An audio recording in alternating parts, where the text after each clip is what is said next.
I'm going to take you through the PMP mindset that you should carry with you into your examination room. So you could be asking, Oscar, why are we talking about these mindset or principles?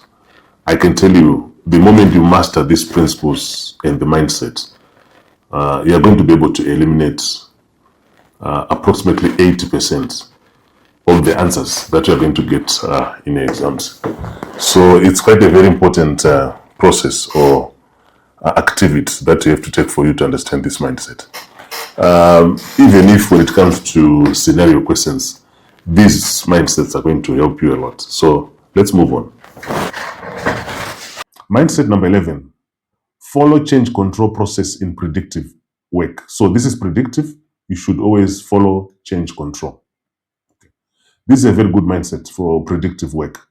So what does it mean? It means in predictive projects, changes will affect scope, schedule, and cost, even baselines. Okay? So do not approve baseline changes informally, which means you have to follow the change control process. So practice question number 11. A customer asks the project manager to add a new reporting feature to a predictive project. So this is a predictive project, adding a new feature. Okay? The feature will increase cost and extend project schedule. Okay? So the problem statement here is there is a new feature that is required. Okay? And this is likely going to increase costs and extend schedule. So that becomes a problem. It's a risk. What should the project manager do first? What should the project manager do? Okay? So this is very important. There's no first here. So let us go through the answers now. Ask the team to edit immediately. You're not following a change control process. So this is unlikely going to be the answer. Submit the requests through the integrated change control process. I like this one. You are submitting a request to a change control process. Okay, so there's change control process here. Reject the change without analysis. If you're a project manager, you don't just reject changes. You take them through the change control process and also analyzing the impact. Add the feature only if the team has free time. It's unlikely that the team is going to have some free time in a project environment. So this is unlikely going to be an answer, and this one is unlikely going to be an answer. So the best answer for this scenario, okay, is to follow the change control process in a predictive environment. So the best answer is B. How do we explain that? Predictive projects rely on formal change control for baseline and also the impact. So this is very important. So the best answer here is B. Now, let's go to mindset number 12. Let agile teams self-organize. This is very important. It's one of the principles of agile methodology. Your team should be self-organizing. So what does it mean? In agile work, the team decides how to do the work. This is different from predictive, where the project manager will detect what has to be done. The project manager supports the environment, remove blockers, and also protect collaboration rather than assigning every task. Okay, so let us look at the practice question. During the sprint planning, which means this is agile, you see this sprint planning, a project manager starts assigning each task to specific developers. So this is a red flag. The team looks disengaged. What should the project manager do instead? Okay, so our problem statement here is project manager is assigning work, and that is causing the team to be disengaged. So let us look at the answers now. Allow the team to self-organize and select work based on capacity. Okay, makes sense. I like the word allow, self-organize. Cancel sprint planning. This will not resolve the problem. The problem is you are assigning work in an agile environment as a project manager, and the team is disengaged. So this will not solve the problem. So we take this one out. Assign all work to fastest developer. This does not solve the problem. The problem, team is disengaged. Okay, so this one is out. Ask the sponsor to choose the task. You don't just go to sponsor. This is like escalation. So the best answer for this question is A. Okay, why A? Because it allows the team to self-organize and select work based on capacity and skills. Okay, so how do you explain the answer? In agile, teams should be self-organizing around the work. So this is very, very important. And that is why A is the best answer for this question. Mindset number 13, prioritize value delivery. What does this mean? The exam often rewards decision and protect customer value. You don't do a project just for the sake of doing a project. There must be some value the organization is actually getting from that project. Okay, so business outcomes and also usable deliverables. Prioritize what creates value rather than just completing activities. So let us look at the practice question. Remember, this must be value driven.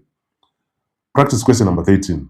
An agile team has more backlog items than it can complete in the next release. What should the project manager do with the product owner? Okay. So what is our problem statement here? An agile team has more backlog. So the issue is more backlog items to complete, okay, in the next release. All right. So what should the project manager do with the product owner? So product owner is the one who is responsible for prioritization. Number one, prioritize items based on business value. That is answer number A. I like this one because there's a way to prioritize here, which is very important. Select the easiest items first. You don't select this. You use the backlog, which is also maintained by the product owner. So this is unlikely going to be the answer. Ask the team to work on all items at once. The team is already overloaded, so there's no logic for you to ask them to work on this more. So this is unlikely going to resolve the problem. Stop the release until every request. You don't stop work in a project environment. So this is unlikely going to be the answer. So the best answer is A. Okay. So A, how do we explain this? Value delivery guides prioritization. So as the product owner is prioritizing these features, they start with the features with high value to the project and also to the organization. So that gives the best answer is A. Mindset number 14.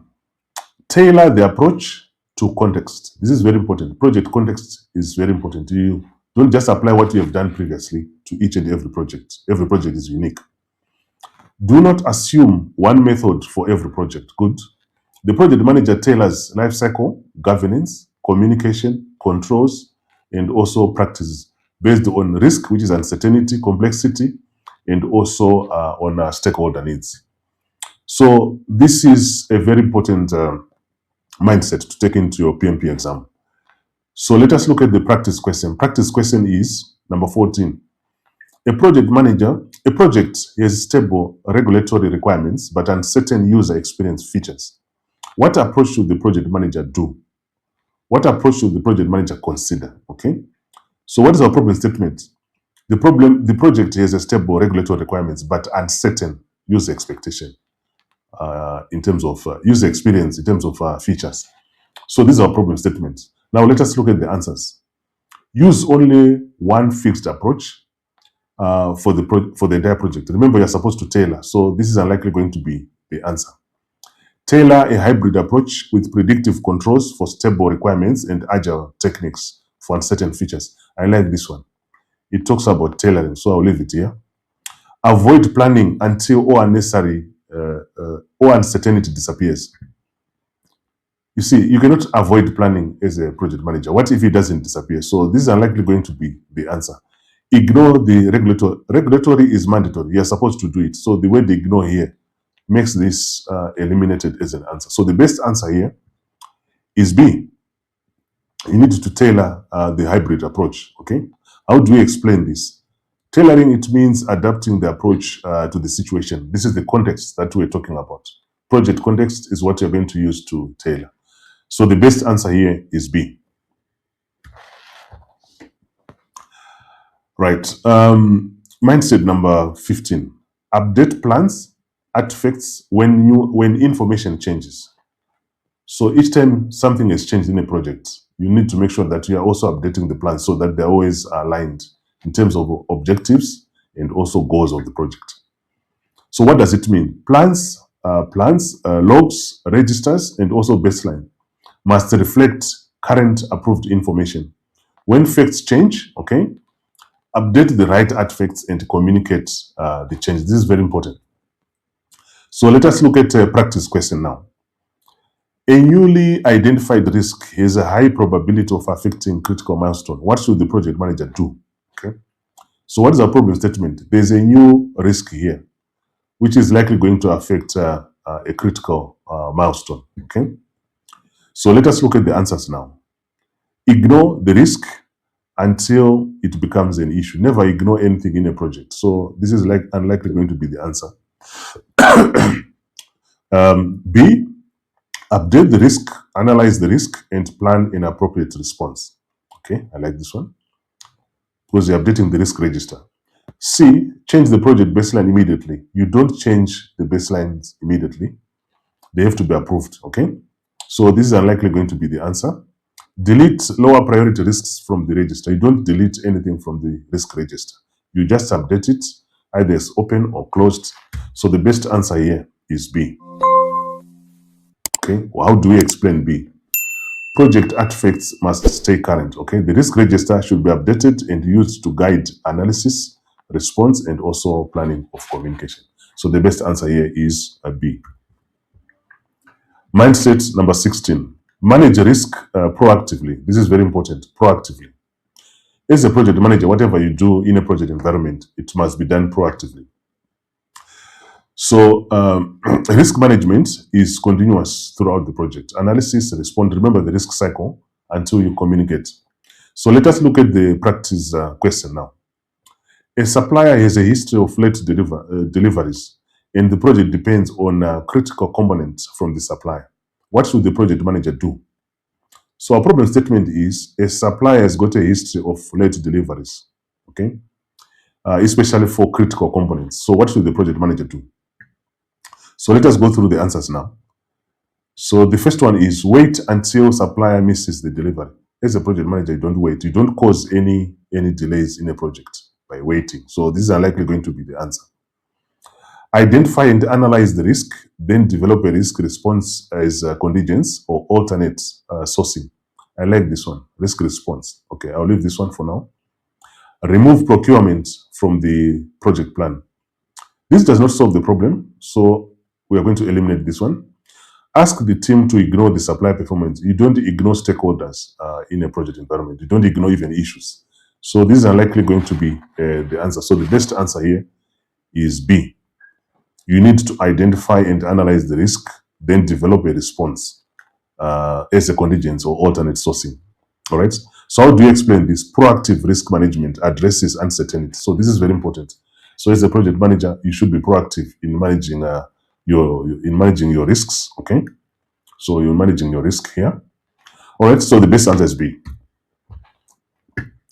Now, mindset number 17. Communicate based on stakeholder needs. This is very important. You customize stakeholder needs in terms of communication. Don't create one report for all stakeholders. So what does it mean? Communication is not a one-size-fits-all.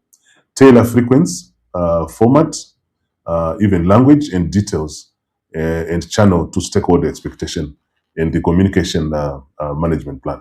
So this is very important. You tailor according to stakeholder expectation. So let us look at the practice question now. An executive sponsor wants one-page monthly summary, while the technical team, they need a detailed weekly issue report. What should the project manager do? Okay. So our problem statement is we have two stakeholder sponsor. They want one-page monthly, and then the technical team, they also want the weekly detailed one. What should the project manager do? Let us look at the answers now. Send the same detailed report to everyone. Remember, you're supposed to communicate based on the needs. So you can't be sending the same. So this is unlikely going to be the answer. Tailor communication formats and frequency to each stakeholder group. I like this one.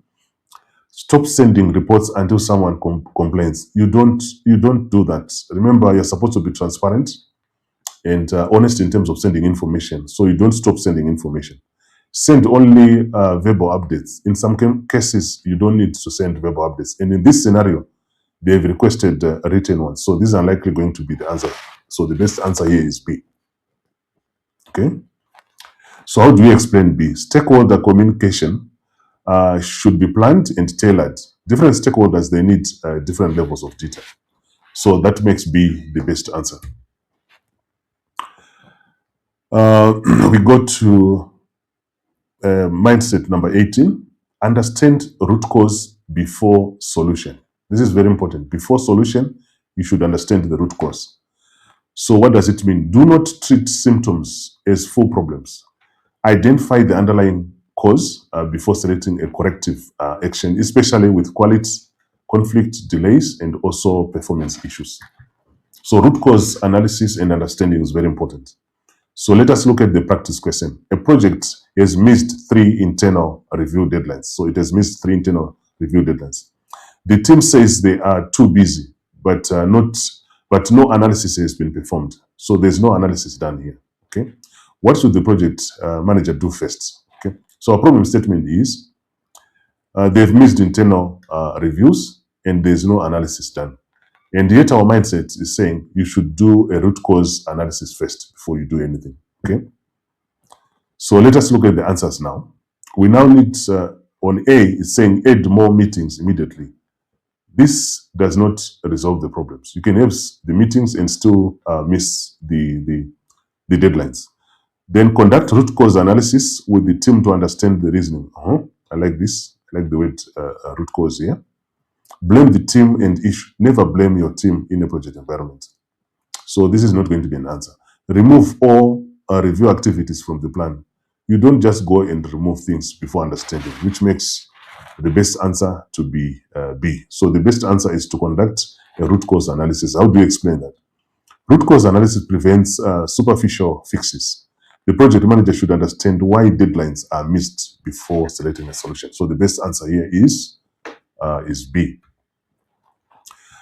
Mindset number 19. Never ignore compliance or ethics. Okay, ethics is the best way to do in a project, and then compliance is what you're supposed to follow. So what does this mean? The project manager must act ethically and comply with the laws, regulations, contracts, safety rules, okay, organizational policies, even when the delivery pressure is high. So let us look at the practice question. A team member suggests skipping a required regulatory review to meet deadline because no one will notice. What should the project manager do? So a team member is suggesting skipping. So that's our problem. And assuming no one is going to notice. So what should the project manager do? So remember, the project manager is not supposed to ignore any compliance. And one of the team members is suggesting that. Let us look at the answers. Skip the review to protect the schedule. Okay. This is not going to solve the issue because this is a compliance issue that you are supposed to, or regulatory issue that you are supposed to follow. Ensure the regulatory review is completed and communicate any schedule impact. I like the way regulatory review. Ask the team member to keep the decision private. No. In project, you must have transparency. So this is not going to be the answer. Let the customer decide whether laws apply. A law is mandatory, so no one is going to decide against it. So the best answer here is going to be B. Regulatory review is completed and also, how do we explain that? Compliance and ethics are non-negotiable. So compliance and ethics, you should follow them. So this is a very important mindset. Okay. So the best answer here is B. Now let us look at mindset number 20. Respect the project charter and objectives. So what does it mean? The project charter authorizes the project and defines high-level objectives, success criteria, and also authority for the sponsor and project manager. So decisions should stay aligned with the charter and also the business purpose. Okay. So let us now look at a practice question and how to apply this principle or this mindset. A department asks the team to add work that does not support the approved project objectives. So there is work which does not support the project objectives. What should the project manager do first? So the problem statement is they want to add some work which does not support the objectives of the project. Okay. So this is the objective. So let us look at the answers now. Accept the work because the stakeholder request. You don't just accept the work like that. If it does not add value to the objectives, it's unlikely going to be the answer. Review the project charter, objectives, and then handle the request through appropriate decision making. I like this one. You are going back to the charter. Okay. Remember, you're supposed to respect the charter and the objectives here. Tell the team to begin immediately. You don't just go for changes just like that. If it's not meeting the project objectives, it's unlikely going to be the answer. Cancel the project. As a project manager, you don't just rush into canceling the project, unless it is for safety or it's something to do with compliance. Making the best answer here to be B. Okay, so the best answer is B. How do we explain B? The project charter anchors the project purpose. Okay, so all objectives or the goals of the project, you get them from the project charter, making B the best answer.